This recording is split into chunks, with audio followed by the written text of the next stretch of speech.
எனக்கு அவர் கூடவே இருக்கணும் போல இருக்கு. நீ இப்படி அவர் கூடயே இருக்க முடியும்?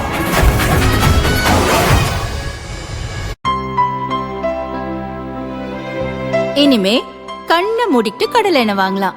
ஏன்னா மந்த்ரா கடலை எண்ணெய் இதயத்தின் தயாரிப்பு. வறுக்க பொரிக்க ஏன் எல்லா சமையலுக்கும் மந்த்ரா தான். மந்த்ரா கடலை எண்ணெய், அபார ருசி, ஆரோக்கியமான உடல் நலம். திருச்சி ஸ்ரீரங்கம் கோயில் அருகே ஈவே ராமசாமி சிலை அமைந்துள்ளது. இந்த சிலையை உடைத்து அகற்ற வேண்டும் என பரணிதரன் என்ற சட்ட மாணவர் தனது பேஸ்புக் பக்கத்தில் பதிவை வெளியிட்டார்.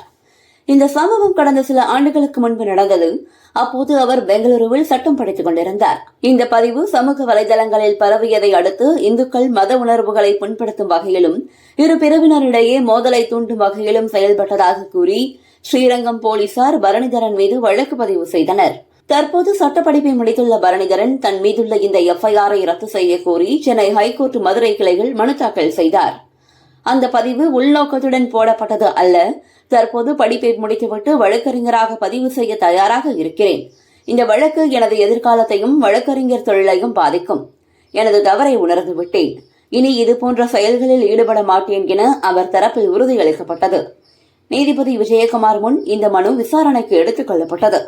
பரணிதரன் தரப்பில் ஆஜரான வழக்கறிஞர் செல்வகுமார், பரணிதரன் சட்டமானவர் என்றும் தெரியாமல் செய்த தவறுக்காக அவரது எதிர்காலம் பாதிக்கப்படக்கூடாது என்றும் வாதிட்டார். சமூக வலைதளங்களில் இதுபோன்ற கருத்துக்களை பதிவிடுவது மற்றவர்களுக்கும் தவறான முன்மாதிரியாக அமைந்துவிடும்.